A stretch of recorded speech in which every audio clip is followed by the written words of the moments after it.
اینا رو میگن که جنوبی این اگر همین جرا که میگن تاجیما اونا شما برن از گریوالای لیلوبو قبلا داره گریوال لیلوبو تری جونا داره اینا میگن شما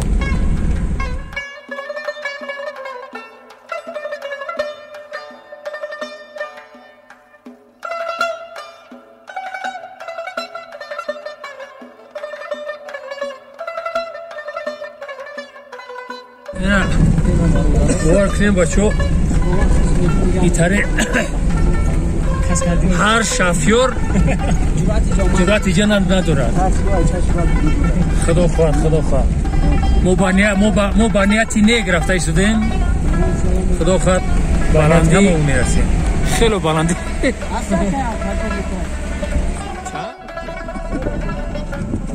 سنگموندی اکل شه سنگموندی بخواه بدم اون پیش برم باعث باششون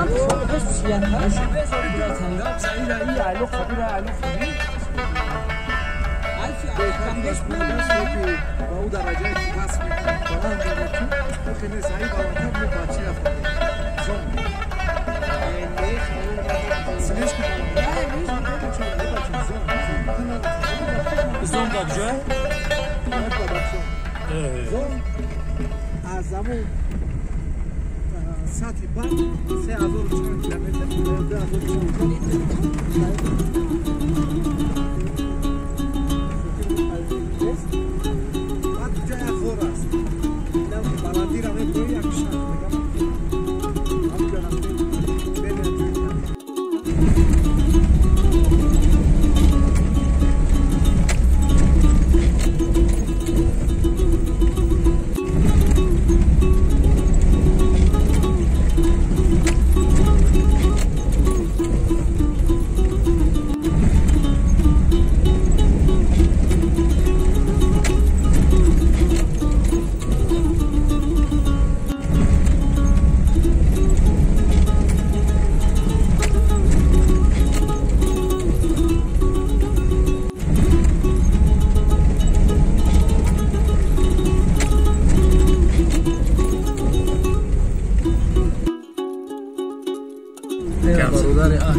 some kind of butterfly.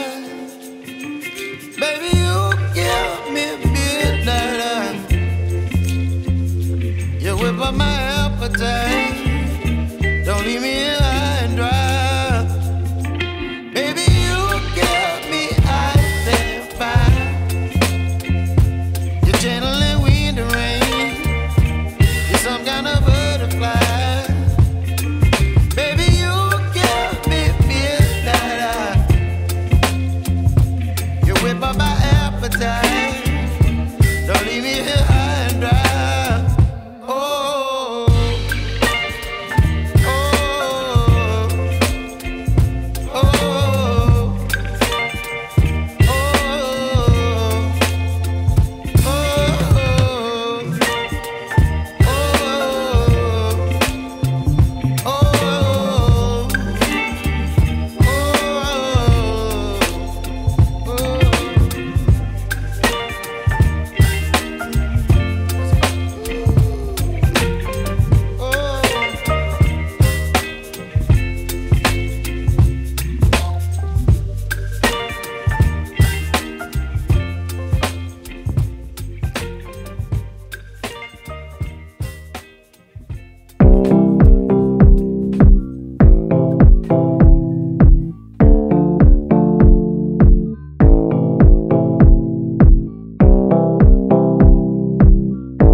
طبیعت هم هیکل تراشی رو خیلی نغز می‌بیند. توجه کنید به سنگی که از تاثیر اطراف، از تاثیر اتمسفر به چنین حال آمده است. تشبیه به یکی از عقاب‌های می‌کند که در روی زمین انتظار است به صید خود. اوز تشبیهات است که به سر یک انسان. سیاحت ما در موضع‌های زیبای ناحیه لفظ خاصتا موضع چورپویا ادامه دارد. این حال ما آمدیم به چراگاه تابستانه که در اینجا مردم تهجویی مال خود را در فصل تابستان برای چرا میارند و تا ماه‌های اکتبر و نوامبر در اینجا نگه می‌دارند و ما الحال برای از نزدیک دیدن این مکان با آنها نزدیک میشیم.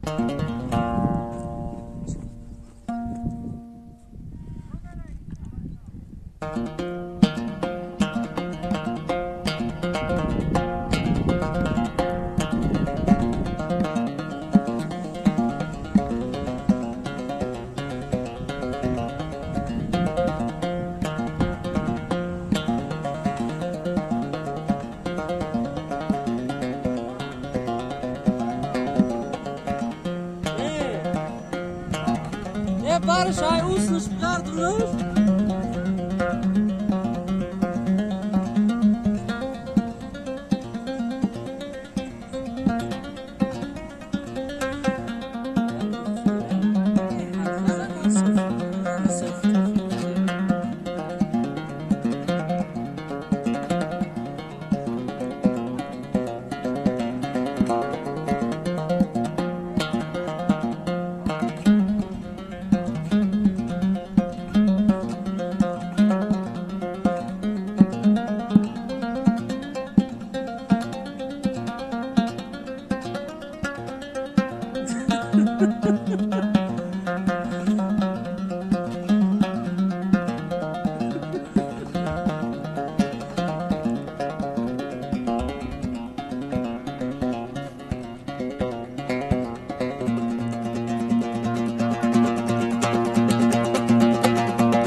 دوستان عزیز به این کوه نظر افکنید.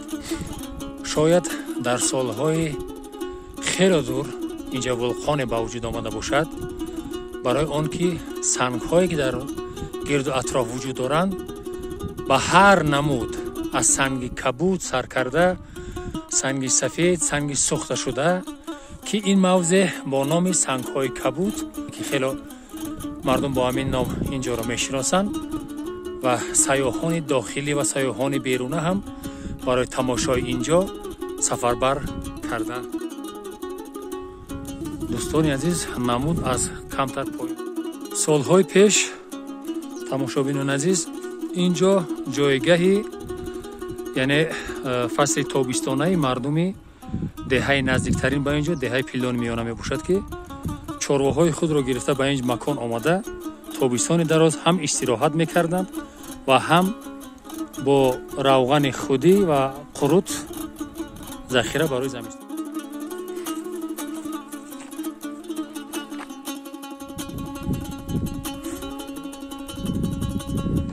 در همین خانه های سنگین یعنی که در فصل تابستان мардуми деҳа барои ризқи рӯзии худ молҳои худро овардани чаров медоданд ва баъд аз он дар фасли тирамо баргашта ба хонаи худ мерафтанд.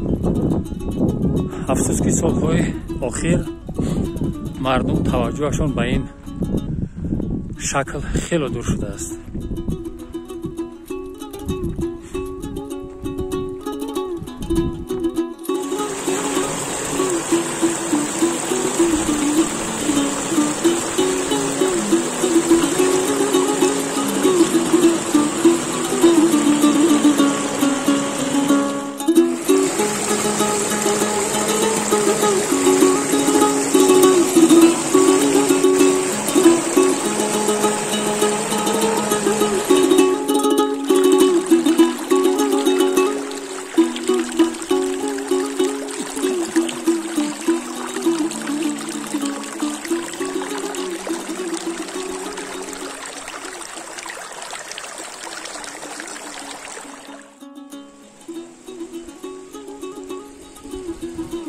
санг шабоҳат ба гурги ки ба боло нигоҳ дорад хело шабоҳат.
نباتات و حیواناتی موجود رو در این رو مشاهده نمودیم که میتوان در اینجا سیاحی شکار رو رشد کرد و امید است که دستگاه‌های رشد دهات سیاحی و هنرهای مردمی در اینجا سیاحی کوهگردی و سیاحی شکار رشد میکند و صدها نفر دلباختگان طبیعت از این مکان‌های بی‌کران دیدن میکنند.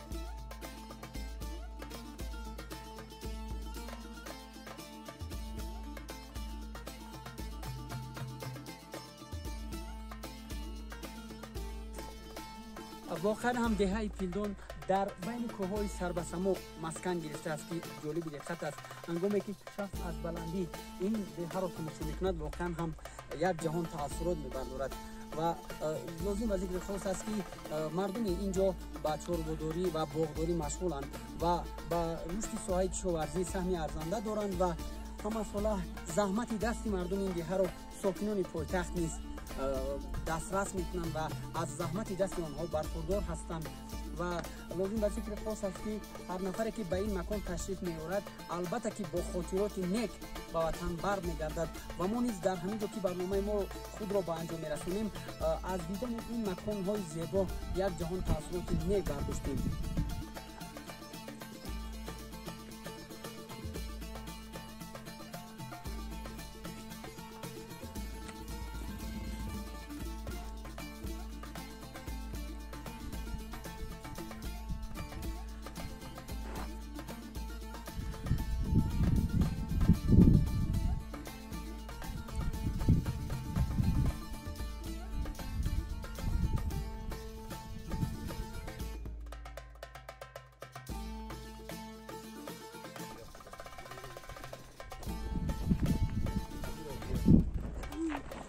برو رئیس جنگل داو